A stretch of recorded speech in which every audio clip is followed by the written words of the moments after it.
SCADpad began as a conversation between President Wallace and myself about the future of urban housing. So the question was, how do we meet the new demands of the 21st century and this global return to cities? So we asked this question of our students and our faculty and our alumni at SCAD: how can design make the world better?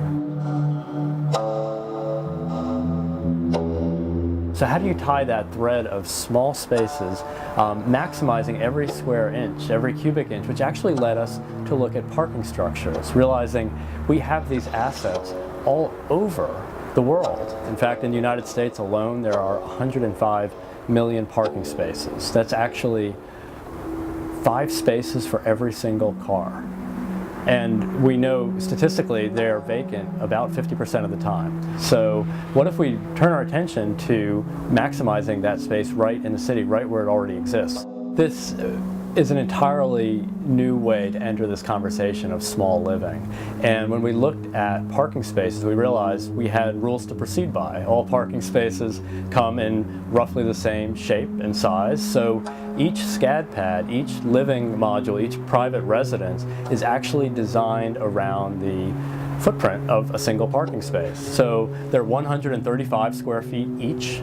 And in our prototype community here at SCAD Atlanta, we gave every single resident 1 parking space for their private residence, 1 parking space for a private garden, a side yard that's associated with the residence, and then we created community spaces. There's a public park that overlooks some of the best skyline views of the city. There's a shared makers area where there's a rapid prototyper, a 3D printer that's shared by the entire community. So you can actually make the accessories, the shelving, the brackets, the things that you would need to personalize your space right here on site. So the residents share that. And then there's a community garden as well. So you can tend and grow things locally right here on site, where our Design for Sustainability students work to help bring natural daylight into the building through a fiber optic daylight harvesting system. We use recycled gray water so that everything is in a continuous loop of use and nothing goes to waste. In fact, we replaced those 8 parking spaces with 8 stalls for bicycles and scooters. So in fact, it was a 1-for-1 replacement, just a modal shift. It's been a great experience so far because for me, I really am interested in urban dwellings and also just looking at current issues, and SCAD really challenged us, and they always encourage us to think about real-world problems. So with population growth in cities, Atlanta is dealing with it right now.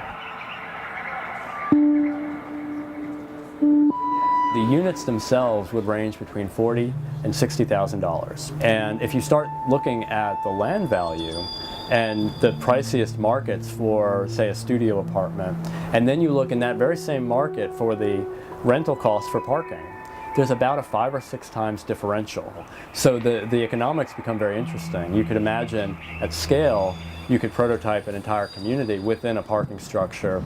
You could double the revenue for the building for every single parking space and still have housing to offer to a young creative at 40% less than the median rent for a studio apartment in that same market.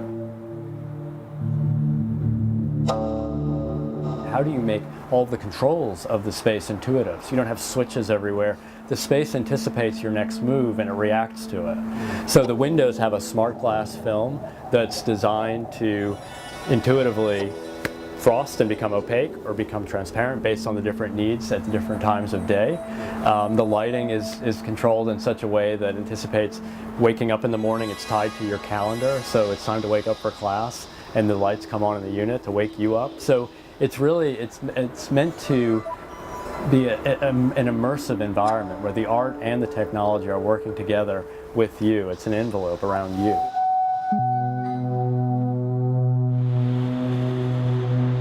The ancient Roman architect Vitruvius, 2,000 years ago, he outlined 3 fundamental components of good architecture, and I don't think they've changed.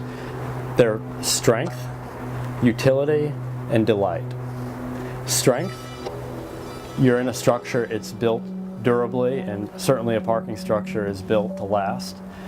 Utility, making good use of space, maximizing every square inch of space. But the third one is essential, which is delight.